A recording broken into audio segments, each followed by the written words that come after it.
प्रभु राम देव भगवान अल्लाह खुदा ईश आदि नाम एक ही शक्ति के हैं। वो कैसा है, कहां है, कैसे मिलता है, किसने देखा है? ये प्रश्नवाचक चिन्ह पूर्ण रूप से हटाने के लिए अवश्य सुनिए जगत गुरु तत्वदर्शी संत रामपाल जी महाराज के अमृत वचन सर्व पवित्र धर्मों के पवित्र शास्त्रों के आधार पर।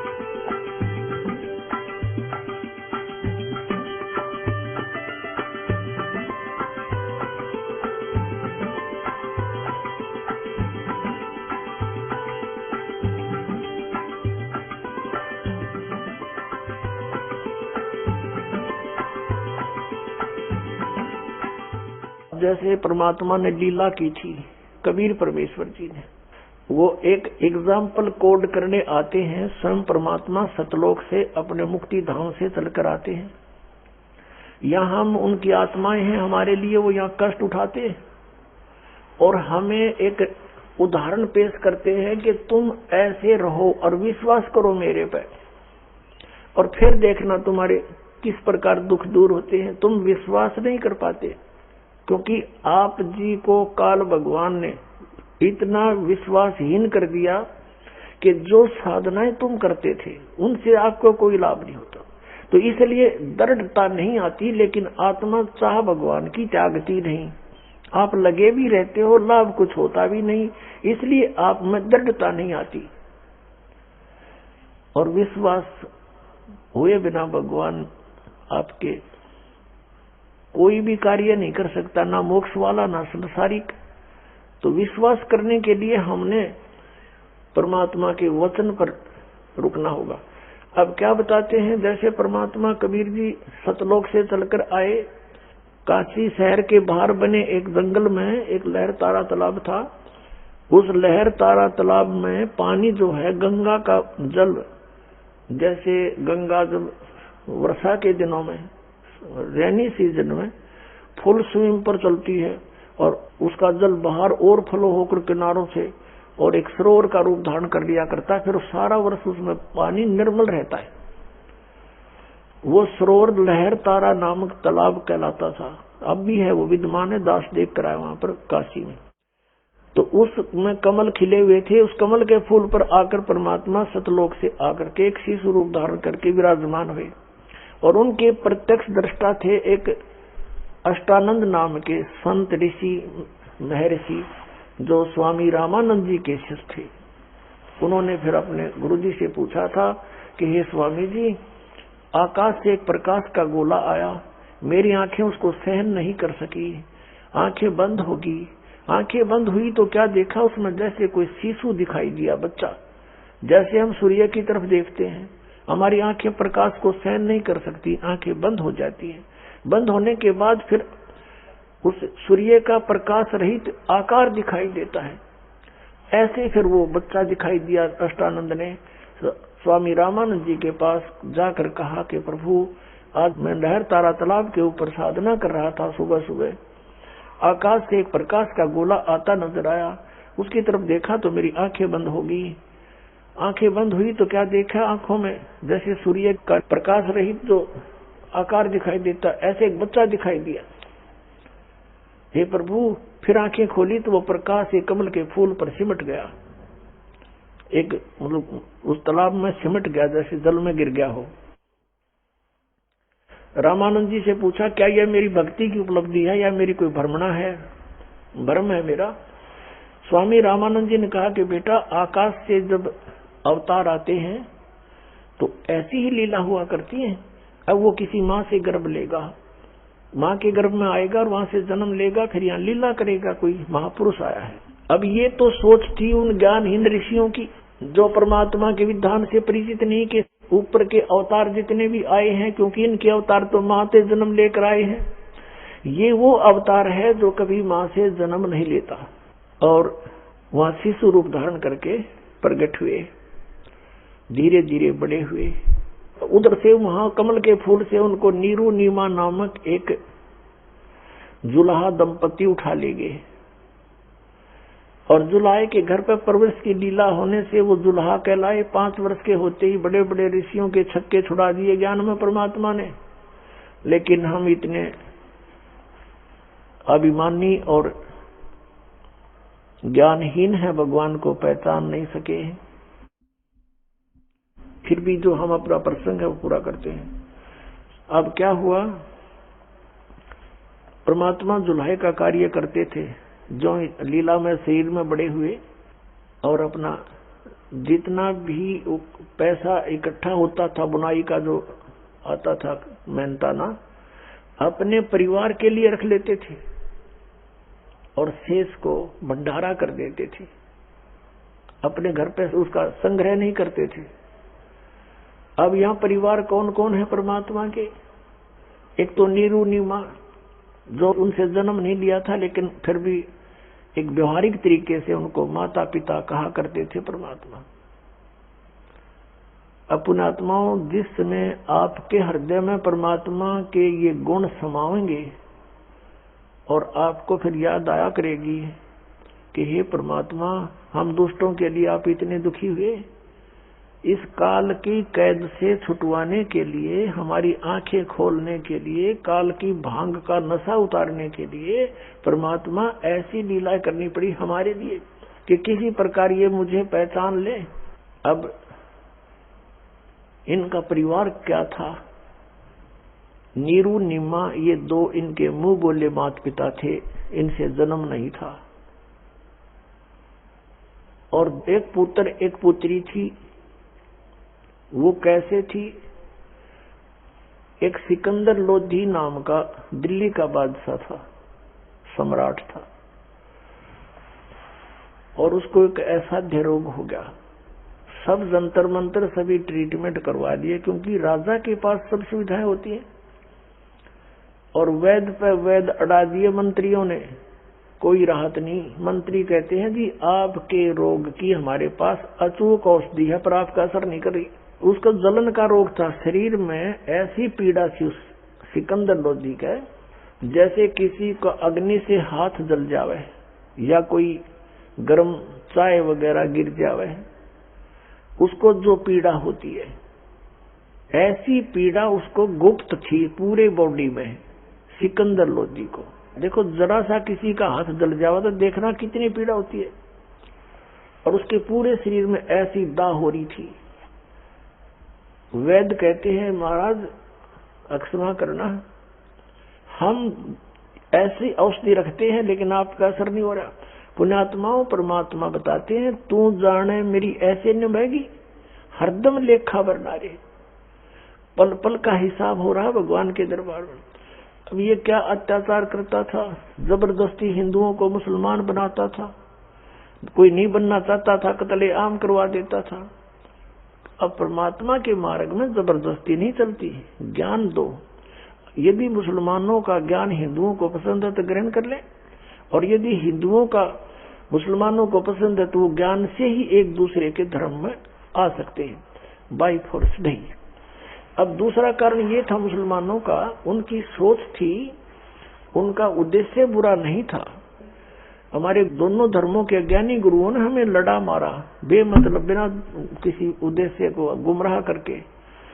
अब मुसलमानों का उद्देश्य ये था कि हमारे हजरत मोहम्मद जी को परमात्मा मिले हैं, और परमात्मा ने उनको जो ज्ञान दिया उन्होंने हमें बताया कि अन्य देवताओं की पूजा नहीं करनी चाहिए। मुसलमान कहते हैं हमारे हजरत मोहम्मद ने कहा है और खुदा का आदेश है, और अन्य उनकी पूजा करते हैं तो वो काफिर हैं। देवी देवताओं की जो पूजा करते हैं फरिश्तों की, वो काफिर हैं, और उनसे उनको कोई लाभ नहीं होना, उनका जीवन नष्ट हो जाएगा। इस उद्देश्य से वो हिंदुओं को मुसलमान बनाते थे, और मुसलमान बनाने का उनके शौक था। बताओ उनका कौन से वो मुसलमानों के वो जा करके उनकी नौकरी करते थे, वो अपना केवल वे ऑफ वर्शिप बदलते थे। उनका उद्देश्य ये था कि ये जीवन नाश करें हिंदू समाज के, और हमारा मार्ग सबसे श्रेष्ठ है, इसमें आने से इनका कल्याण हो जाएगा, इसलिए करते थे। फिर वो एक परंपरा पड़ गई, फिर जबरदस्ती बनाने लगे। ये उनका जबरदस्ती वाला मार्ग था, ये गलत था, उनकी आत्मा रोती थी। अब हिंदू समाज मांस नहीं खाता, मुसलमान मांस खिलावे, कोई बात है? मुसलमान धर्म में मांस नहीं खाते थे, हजरत मोहम्मद जी ने कभी मांस नहीं खाया, और ना ही 1,80,000 हजरत मोहम्मद जी के अनुयायी मुसलमान बने थे, उनने टच किया मांस। मांस खाओ भगत कैसे हो सकता है? किसी जीव हिंसा करने वाला भगत कहने में भी शर्म आनी थी उसको। अब कहते नबी मोहम्मद नमस्कार है, राम रसूल का आया, 1,80,000 को सौगंध जिन नहीं कर चलाया। अरस पुरुष पर अल्लाह तकत है, खालिक बिन नहीं खाली, वह पैगंबर पाक पुरुष थे, साहिब के अब्दाली। हजरत मोहम्मद जैसे वो पाक पुरुष थे, वो पवित्र आत्माएं थी, भगवान के कृपा पात्र थे, उन्होंने कभी ऐसे कर्द नहीं चलाई है, हिंसा नहीं की। और तुम वो मांस खाते हो, तो वो हिंदुओं को पसंद नहीं, हम नहीं खाए इस गंध को। तो ऐसे विरोध और ऐसे ये चलता रहा। अब पुण्यात्माओं, मुसलमान धर्म अपने ही ग्रंथ को नहीं समझ सके। जैसे सूरत फुरकानी 25 की आयत नंबर 52 से 59 तक स्पष्ट किया हुआ है। ये मुसलमान धर्म के अनुयायी ये मानते हैं कि जिस अल्लाह ने हजरत मोहम्मद जी को कुरान शरीफ का ज्ञान दिया वो सुप्रीम पावर है, और वो हमारा भगवान है, हमारा अल्लाह है। अब उनका अल्लाह, मुसलमानों का अल्लाह अपने पैगंबर हजरत मोहम्मद को कह रहा है कि ए पैगंबर, तो इन काफिरों का कहा ना मानना। उसमें हिंदुओं को काफिर नहीं कहा, उसमें जो अन्य समाज था वहां का, और वो अन्य देवी देवताओं की पूजा करता था, हजरत मोहम्मद की बात पर विश्वास नहीं करता था कि इनकी पूजा छोड़ दो तुम। तो क्या कह रहा है वो हजरत मोहम्मद का खुदा ये काल है, ज्योत निरंजन है, ये गुप्त रहकर आकाशवाणी करता है या किसी के अंदर प्रवेश करके बोलता है। तो वो कह रहा है कि तू इन काफिरों का कहा ना मानना, ये तो इस बात पर विश्वास नहीं करते, तू इनकी बात मत मानना, और मैं जो तुझे कह रहा हूं इसे विश्वास करना। इस कबीर नामक एक परमात्मा है, सबसे बड़ा भगवान। ये कबीर को बड़ा कहने लगे, सुप्रीम पावर को, उसका नाम है कबीर। अब वो बड़ा कहो चाहे छोटा कहो, सुप्रीम पावर सबसे सर्वशक्तिवान परमात्मा कबीर है, कबीर है। अल्लाह अकबर, अल्लाह माने कबीर भगवान, हम कबीर साहब कहे हैं, वेदों में कबीर देव लिखा है। और ये कबीर नामक अल्लाह वो है, कुरान शरीफ का ज्ञान दाता कह रहा है कि ये कबीर अल्लाह है, ये सुप्रीम पावर है, ये सबसे बड़ा मालिक है, सब दुख नाशक है, पाप का नाश कर सकता है, मोक्षदायक है। और इस मेरे इन वचनों पर, कुरान शरीफ की दलीलों पर तो विश्वास करना, और इन काफिरों की बातों में मत आना, कहीं मेरे मार्ग को छोड़ ना देना। और ये कबीर नामक अल्लाह वही है जिसने 6 दिन में सृष्टि रची और 7वां दिन तख्त पर जा बैठे। और उसकी खबर किसी बाखबर से पूछ देखो, बताओ। अब कुरान शरीफ का ज्ञान दाता भी उस परम शक्ति से, कबीर नामक अल्लाह से अपरिचित है, तो कुरान शरीफ का ज्ञान कंप्लीट कैसे हो गया? इन्होंने किस आधार से ये कहा कि हम सही पूजा कर रहे हैं, ये हिंदू गलत कर रहे हैं? इनका आधार गलत था। अब वो जब तक वो तत्वदर्शी बा खबर नहीं मिल लगा तो वो ज्ञान भी व्यर्थ है जो काल ना आपको जाए, क्योंकि वो कहता उससे पूछो तो आपकी साधना व्यर्थ हुई। तो अब वो बाखबर ये दास है और परमात्मा का भेजा हुआ कुत्ता है, आप धनियों के लिए भौंक रहा है। अब भी कोई नहीं जागेगा तो उसका नाश हो जाएगा भक्ति का, उसका जीवन नष्ट हो जाएगा। जैसे कुत्ता भौंकता है, उसको आभास हो जाता है कि कोई चोर उचक्का आसपास घूम रहा है, और समझदार व्यक्ति को चाहिए कि तुरंत जागे और देखे भी कुत्ता क्यों भौंका, अपने धन को संभाले, आसपास झांके, तो जिससे वह बला टल जाती है, वो चोर निकल जाता है कि यहाँ तो जाग गए हैं भाई। तो ये दास आपको जगा रहा है, परमात्मा ने भेजा है। और अब आप धनी हो, इस धन को संभालो। जो मनुष्य जी उनका धन आपको श्वास की पूंजी मिली है, इसको लेकर लाओ। ये बर्बाद हो रहा है, नष्ट हो रहा है, गलत साधनाओं से व्यर्थ हो रहा है।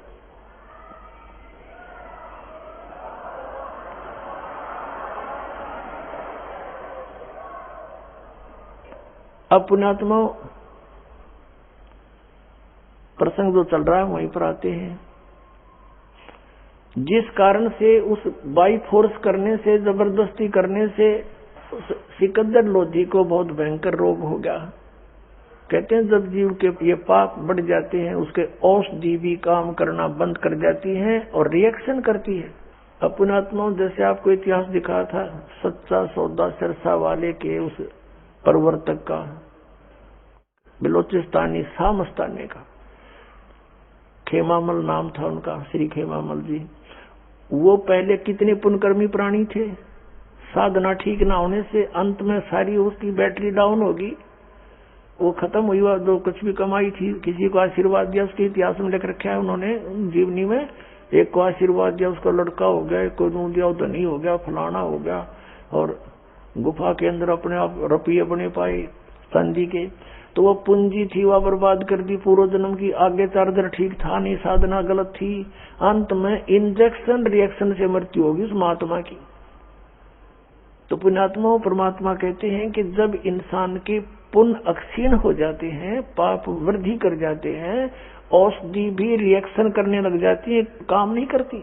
तो ये सती थी आगे किसकी? सिकंदर लोधी सम्राट की, किंग ऑफ इंडिया की। अब उस सभी जो वैद्य थे उन्होंने हाथ खड़े कर दिए कि महाराज कुछ भी कहो, हमारे बस की बात नहीं। फिर जंतर मंतर के लिए मुसलमानों से खूब जैसे भी अनुष्ठान वो करवाए, साधु संत फकीरों से। फिर हिंदुओं को बुलाकर अब उसके आधार से करवाया, सब यूजलेस रहे, ऑल इन वेन। फिर किसी ने बताया कि काशी के अंदर एक महात्मा है और कबीर नाम है उसका, यदि वो रजा बख्श देंगे तो आप स्वस्थ हो सकते हो, क्योंकि ये आपके प्रारब्ध का कर्म है। ऋषि महर्षि संतों ने कह दिया कि महाराज राजन, ये आपके प्रारब्ध में लिखा हुआ, इसको कोई चेंज नहीं कर सकता, ये तो भोगने से आपका समाप्त होगा। अब सिकंदर लोधी अपने अंतिम सांस गिने, रो अपने कर्मा ने। अब क्या हुआ, किसी ने जब ये कहा तो उसको अविश्वास हुआ कि नहीं, बड़े बड़े महापुरुष, मैंने सब पूरी इंडिया की छान मारी, सबसे औषधियां ले ली, सबसे जंतर मंतर करवा लिए, सब पर आशीर्वाद ले लिया, जो उन्होंने बताया सब अनुष्ठान कर लिए। उस व्यक्ति ने बताया कि वहां जाने से आपको पता चलेगा। वहां बहुत से उदाहरण बताए कि ऐसे ऐसे एक ऐसे बीमारी थी, उसको ऐसे रोग था, वो मर गया था, वो जीवित किया। अब सिकंदर लोधी के अंतर्गत काशी का नरेश वीरदेव सिंह बघेल, वो परमात्मा कबीर जी का शिष्य हो चुका था, उनकी शक्ति और भक्ति से परिचित होकर के। तो सिकंदर लोधी ने वहां एक भेज दिया अपने दूत कि जाओ राजा नरेश से कह दो वीर सिंह से कि मैं आ रहा हूं। अब राजा जो अपने छोटे राज्यों पर जाता था, उसके अंतर्गत होते थे, पराधीन होते थे, वो वैसे भी चेकिंग के लिए भी जाता रहता था। तो वीरदेव सिंह बघेल ने, काशी के नरेश ने पूरा रेस्टोरेंट, उसका जो रेस्ट हाउस था, पूरा सजा दिया। जो ही सिकंदर लोधी हाथी पर विराजमान थे, साथ में हजारों की संख्या में सैनिक थे, सबके खाने का व्यवस्था कर दी और सिकंदर लोधी के सामने मेज के ऊपर फल फ्रूट सब कुछ लगा दिए। अब सिकंदर लोधी बैठा बैठा देख रहा, कुछ खा नहीं सकता। वीर सिंह ने करबद्ध होकर कहा, राजन अपने नाश्ता ग्रहण करो। तब कहा कि वीर सिंह, मैं तेरी जो अतिथि सेवा से प्रसन्न हूं, लेकिन मैं खा नहीं सकता।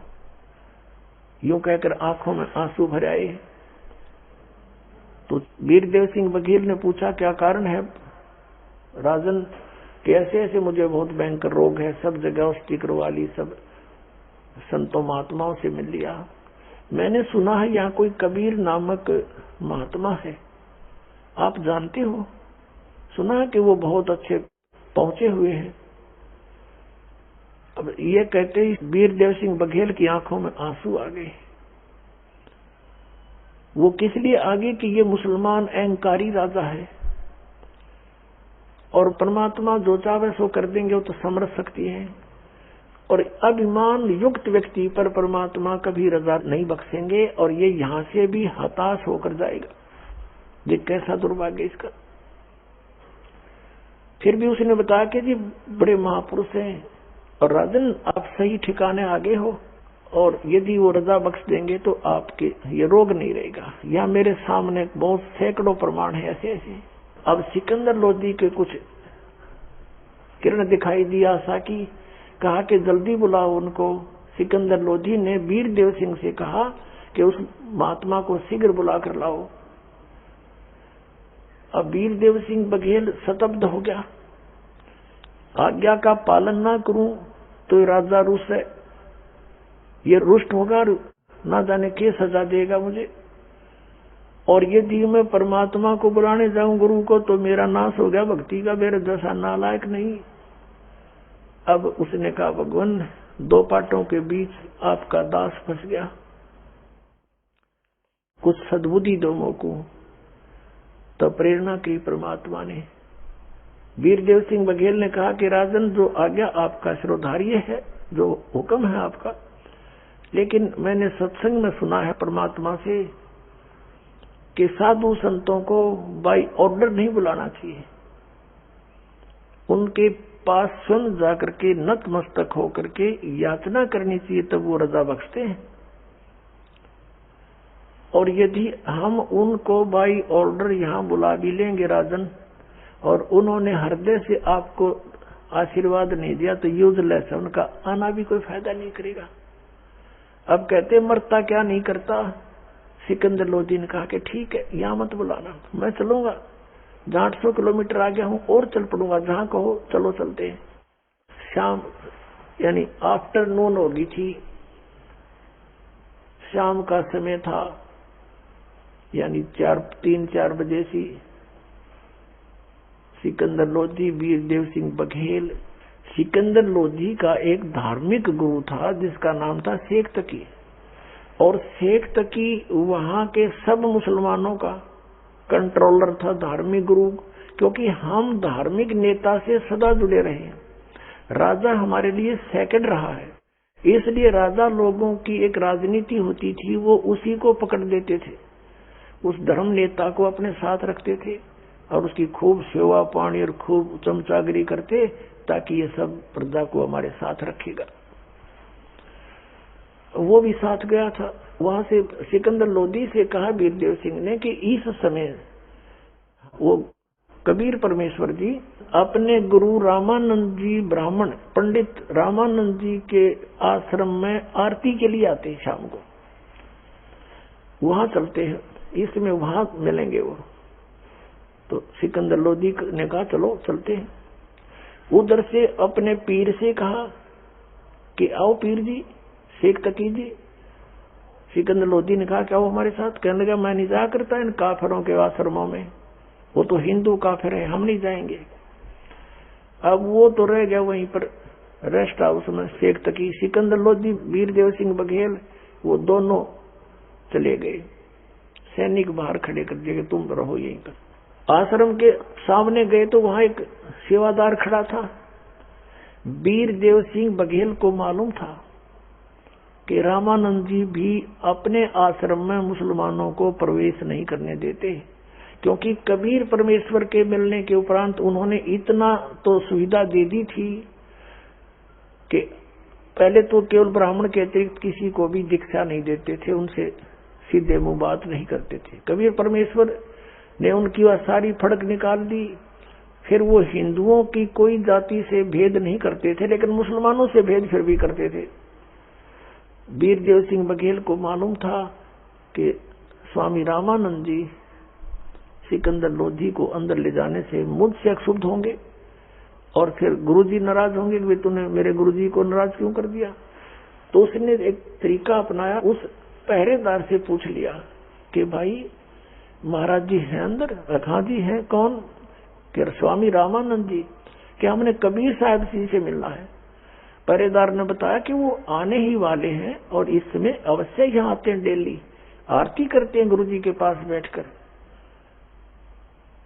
तो उन्होंने वीर देव सिंह बघेल ने कहा कि आप जाइए और स्वामी रामानंद जी से आज्ञा लेकर आइए कि दिल्ली के बादशाह सिकंदर लोधी आए हैं और कुछ समय कबीर साहब के आने तक इंतजार करना चाहते हैं, आपके आश्रम में प्रवेश चाहते हैं। अब अंदर वो सेवादार गया कि महाराज जी ऐसे ऐसे एक सिकंदर लोधी दिल्ली के बादशाह आए हैं।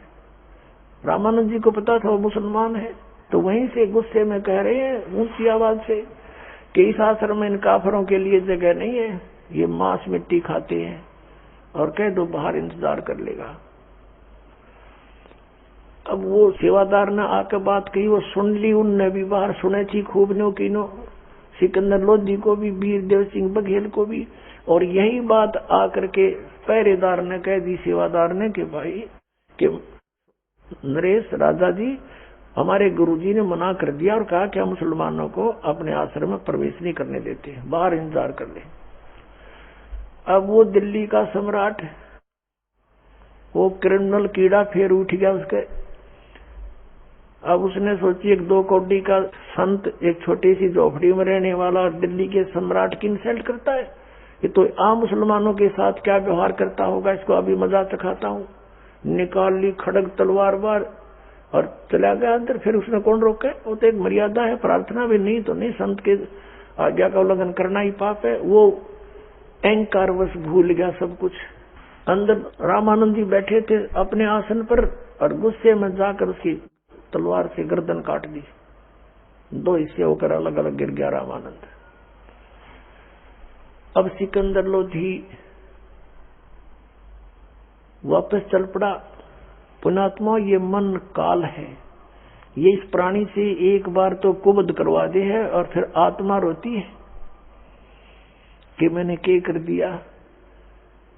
अब सिकंदर लोधी वीर देव सिंह बघेल अपने छोटे नरेश से कह रहा है कि देख मेरे खोटे कर्म, चाहता हूं कोई अच्छा कर्म हो रहा है बुरा। आया था अपना पाप अपने दुख निवारण के लिए और ये और इकट्ठा कर लिया, देख मैंने, ये मेरे कर्म बिगड़ गए। अब आत्मा को सब पता होता है कि मेरे साथ क्यों हो रहा है ऐसा। अब चल भाई वीर सिंह, मैंने तो दुख भोगना ही पड़ेगा, क्योंकि अब कबीर साहब के गुरुजी की हत्या कर दी। अब वो मुझे आशीर्वाद दे ही नहीं सकते, बद्दुआ और देंगे, चल तू भाई खिसक यहाँ से चलते हैं। अब कहते परमात्मा सौथल सीधर मैं करूं अपने जन के काज। अब जो ही वो दोनों राजा और नरेश वो बाहर निकले, सम्राट सिकंदर लोधी और वीर देव सिंह, सामने से परमात्मा आ रहे हैं। कबीर भी वीर देव सिंह ने देखा कि ये आगे महाराज, ये वीर देव सिंह के उनके शिष्य थे, दंडवत प्रणाम की, मुकुट समेत जो का तू जमीन पर लेट कर। अब सिकंदर लोधी ने सोचा वो और कोई तारा नहीं पहुंचा हुआ, संत बताओ कहीं बद्दुआ ना दे दे, तनी भस्म कर दे। और तुरंत उसने भी दंडवत प्रणाम किया और उधर से वो अपराधी हो रहा था।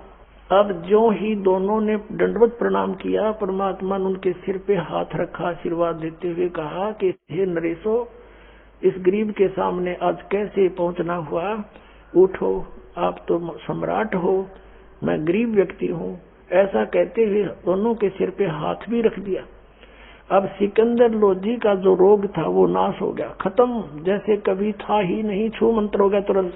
खड़ा नहीं हुआ सिकंदर लोधी, वीर देव सिंह खड़ा हो गया और चरण पकड़कर रो रहा है बैठकर और कह रहा परवरदिगार मुझे क्षमा कर दो, अपराधी व्यक्ति हूं मैं। क्योंकि भगवान परमात्मा के सामने, संत के सामने ये मन भाग जाता है, ये बड़ा नालायक है। आत्मा फिर आत्मा ही है, आत्मा रो रही है बैठकर, मुझे क्षमा कर दो महाराज, मुझे क्षमा कर दो, अपराधी हूं। परमात्मा ने कहा बेटा माफ कर दिया, कि नहीं हो सकता मैं माफ, क्षमा नहीं हो सकती, मेरी इतना अपराध है, मैंने ऐसी गलती की। रो रहा है और बता रहा है। परमात्मा ने कहा बोल बेटा क्या दुख है तेरा, क्या गलती बन गई, सब माफ कर दूंगा, सब क्षमा है मेरी ओर से कि मैंने ऐसे ऐसे जुल्म कर दिया।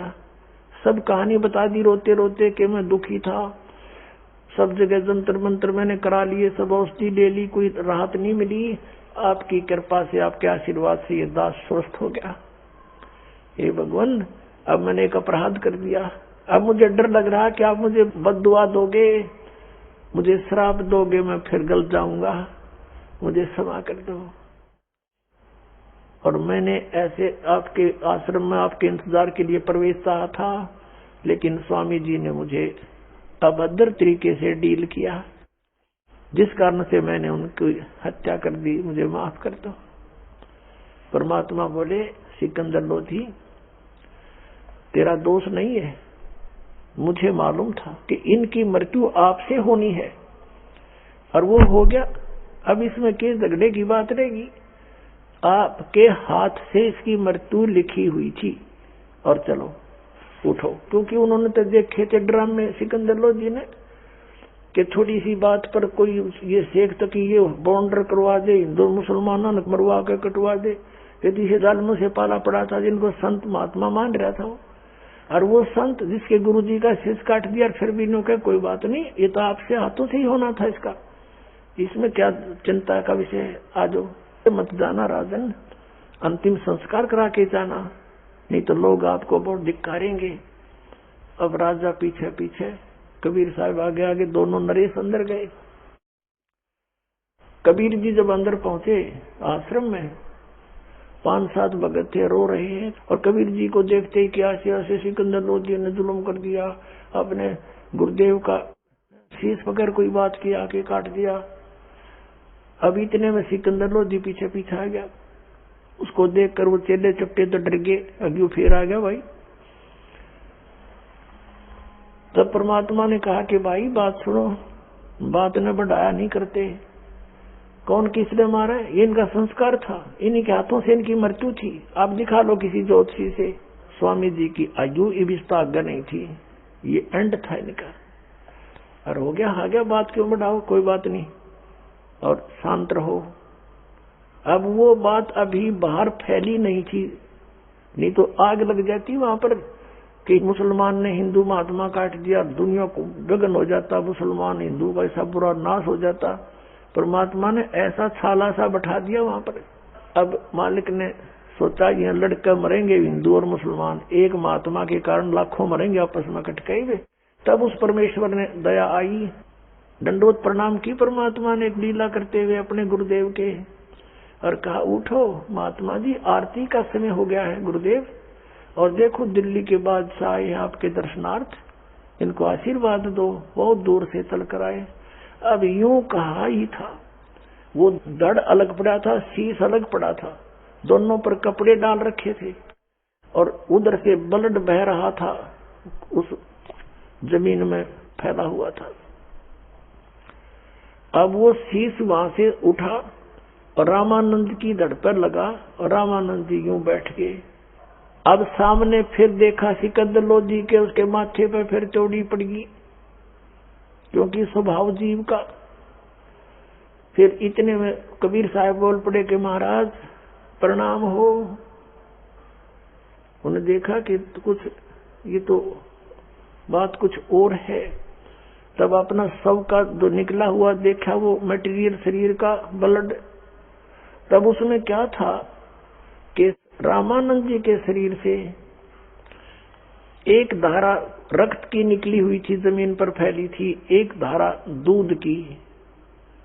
तब रामानंद जी नीचे देखा तो वो भूल गया विषय को, और कहा कि हे परमात्मा, कबीर जी को परमात्मा कहते थे, भले ही परमेश्वर कबीर जी ने उनको आदेश दे दिया था कि आप मुझे एज ए तो ना पीपल ट्रीट करना, डिसिपल ट्रीट करना, मुझे शेष की तरह व्यवहार करना, नहीं तो बात बिगड़ जाएगी। कलयुग में आने वाले समय में लोग कहेंगे कबीर जी का कौन सा गुरु था, ये नकली गुरु, और फिर बर्बाद कर देंगे भक्तों को। तो इसी आधार से वो गुरु तो अवश्य बने हुए थे, लेकिन कबीर जी को परमात्मा शब्द से संबोधित किया करते थे। कहा कि परमात्मा, ये मेरे शरीर से आधा दूध आधा रक्त कैसे निकला? या तो ब्लड निकला या दूध निकला, जब मैं पवित्र हो गया हूं तब परमात्मा कबीर जी ने कहा कि स्वामी जी, पहले आप एक ब्राह्मण वर्ग से प्यार करते थे, अन्य जातियों से नफरत किया करते थे। वो तो आपने दया बख्श दी अपने बच्चों पर। जब से इस दास जुल्हाए को शरण में लिया है तो सभी जातियों को आप एक दृष्टि से देख रहे हो। अभी भी आप में कमजोरी है। आप मुसलमानों को दूसरा मानते हो, इनको नीच समझते हो। आपके मन में नफरत की आग अब भी जल रही है, जिस कारण से आप अभी 50-50 हुए हो। अब 50% अब भी आप मलिन हो, जिस कारण से अभी रक्त शेष रह रहा आपके अंदर।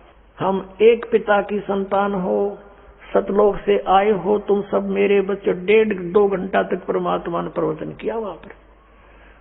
रामानंद खड़े हुए, 150 वर्ष के हो गए थे लगभग रामानंद जी, उसमें मतलब अच्छी आयु होगी थी। और खड़े हुए, खड़े होकर के और सिकंदर लोधी को सीने से लगा दिया कि बेटा माफ करना, आज मेरी बुद्धि साफ होगी। मैं दुष्ट आत्मा था, मैं सचमुच मुसलमानों से नफरत करता था। आज इस परमात्मा ने, ये अल्लाह आए हैं, ये खुदा है खुद, इसने आज मेरी वह कमजोरी भी निकाल दी, यह दुष्टता भी आज एंड कर दिया। ये सारी लीला लगता है इन्हीं की थी। अब कहते हैं संत न होते जगत में तो जड़ मरता संसार। अगर वो परमात्मा वहां उस रामानंद की आयु ना बढ़ाते, वो तो मरना ही था, काल ने नाश कराना ही था। तो वहां हिंदू और मुसलमानों की आग लग जानी थी, कई हजार व्यक्ति मर जाते। उस आग को बुझाया, रामानंद जी की आयु बढ़ाई कि भक्ति कर्मात्मा डट के तू। अब इस दृश्य को देखकर सिकंदर लोधी गदगद हो गया। अपना रोग नाश और अपने हाथ से काटे हुए को जीवित कर दिया। तो उसने कहा आप अल्लाह हो, आप खुदा हो, आप पूर्ण परमात्मा हो, अल्लाह अकबर आप ही हो। बड़ा गदगद हो गया और उसको मत्था टेक के दंडवत प्रणाम किया। तो परमात्मा से सिकंदर लोधी ने कहा कि आप मेरे साथ एक बार दिल्ली चलो। अब परमेश्वर ने कहा भाई दिल्ली में यूं नहीं चलूं तेरे साथ, पहले तू मेरा शिष्य बन। हम बगैर उपदेशी के घर नहीं जाते। तो सिकंदर लोधी ने कहा कि जी बोलो जो कहोगे, मैं आपका शिष्य हूँ, आपने तो मुझे जीवन दान दिया है। परमात्मा ने कहा कि उपदेश ले, मैं मंत्र जाप दूंगा वो करना और पूजा नहीं करेगा, मांस नहीं खाएगा। कि ठीक है महाराज जैसे आपका हुक्म होगा। कोई भी शराब मांस बीड़ी तंबाकू नहीं प्रयोग करेगा, कच्छा और उपासना नहीं करेगा। मैं जो मंत्र दूंगा वही करना होगा, जी ऐसा ही करूंगा। और आपके शासन में जीव हत्या बंद करवा दे। जैसे गायें कटती हैं, बकरे मुर्गे काटे जाते हैं, इनको बंद करवा दे। अब सिकंदर लोधी ने कहा प्रभु ये तो मेरे बस की बात नहीं, बाकी कोशिश करके देख लूंगा, बाकी जैसे आपका आज्ञा है कि मैं नहीं खाऊंगा। परमात्मा बोला चल भाई ठीक है, मेरी मर्यादा में रहना, मैं तेरे साथ दिल्ली चलूंगा। सिकंदर लोधी ने ये सोचा था, इतना निर्मल वचन बोलते हैं ये, वहां हिंदू और मुसलमानों के रोज झगड़े रहते हैं, और महात्मा को ले जाऊंगा, इनका सत्संग करवाऊंगा और इनके वचनों से सब एक हो जाएंगे, आपसी दंगे मिटेंगे। ये सोचकर उन्होंने हमको दिल्ली आने का निमंत्रण किया और मेरे साथ चलो भगवान। परमात्मा ने स्वीकार किया। क्या चलेंगे, क्यों, वहां भी कई काटे ही काटने थे। अब सिकंदर लोधी वापस आ गए वीरदेव सिंह के रेस्ट हाउस में, जहां पर राजा लोगों के लिए अलग से बनाया होता था एक स्थान। तो वहां जाकर के अपने पीर से कहा, शेख तकी से कहा था, इस खुशी में क्यों राजी होगा, बड़ा खुश हो गया कि अब तेरे राजा का दुख दूर हो गया। उसने जाके बताया कि पूर्ण संत आए हुए हैं, अल्लाह का रूप आए हैं, पूर्ण खुदा उतरे हुए हैं, और बताया कि मेरे जलन का रोग उनके आशीर्वाद से ठीक हो गया पीर जी। और मैंने ऐसे ऐसे, उन्होंने अपशब्द बोल दिए थे मुसलमानों के बारे में, रामानंद जी ने, मैंने उनकी गर्दन काट दी थी और कबीर जी ने वो भी जीवित कर दी। ये तो अल्लाह आए हुए हैं। अब उस शेख तकी का तो आग लगी तन मन में। उसने सोचा कि अब ये सिकंदर लोधी कबीर जी को सिर पे रखेगा और तेरी यहाँ वैल्यू नहीं रहेगी। और 2 फकीर और 2 वजीर हमेशा ईर्ष्या में ही जला करते हैं। अब उसने सोचा कि तेरी वैल्यू कम होगी और राजा तो इब उसको सिर पे रखेगा।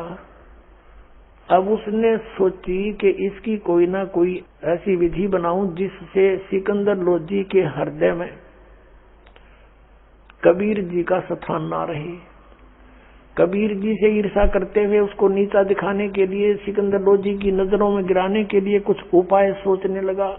सुबह सुबह फिर कबीर परमात्मा जी वहां आ गए रेस्ट हाउस में उनके आमंत्रण पे। तो वहां शेख तकी की अब और कबीर जी की वार्ता करवा दी। किसने? वीरदेव सिंह बघेल ने। हिंदू भी बैठ गए, मुसलमान भी बैठ गए, 200 300 मौजूद से, और कहा कि शेख तकी जी आप भी विद्वान हैं, परमात्मा कबीर जी भी ये भी बहुत अच्छे ज्ञान देते हैं, आप दोनों अपने प्रश्नोत्तरी करके कुछ डिस्कशन करो हमारे सामने। तब कबीर परमात्मा ने बहुत से प्रश्न किए। शेख तकी के पास कोई जवाब नहीं था। वो और हताश समझ गया, अपने आप को और हीन समझ गया, जिस कारण से उसने प्रतिशोध लेने के लिए कुछ योजना बनाई। कबीर साहब को लेकर के हाथी पर बैठाकर अपने ही अंबारी में, जिस पर राजा बैठा था, कबीर जी को भी उसमें बैठा दिया, आप भी उसी में। नहीं, राजा के अतिरिक्त उसमें कोई नहीं बैठ सकता। इतना सत्कार दिया सिकंदर लोधी ने, क्योंकि सामने देखा उसका जीवन नरक था, वो एकदम स्वर्ग बना दिया। और उनके सामने एक मुर्दा जीवित कर दिया है, कत्लेआम कर दिया था, वो जीवित कर दिया। सेना आ रही है, साथ में हजारों की संख्या में घुड़सवार हैं, राजा हाथी पर बैठा है। वापसी पर चल पड़े। रास्ते में एक दरिया का किनारा देख करके रात्रि काटने के लिए वहां खाना पीना नहाना धोना सुविधा देख करके उसके ऊपर वहां स्टे कर लिया रात का। उधर से शेख तकी का टेंट अलग लगवाता था सिकंदर लोधी के, मेरा धार्मिक गुरु है, यो नारी उसकी सेवा करवाता था। अपना टेंट अलग लगता था राजा का। उसी टेंट में कबीर जी को रखा अपने आड़े में, एक विशेष श्रद्धा से, क्योंकि देखो पुण्यात्मा, ये आत्मा कृतघनी नहीं है, यो मन कृतघनी है।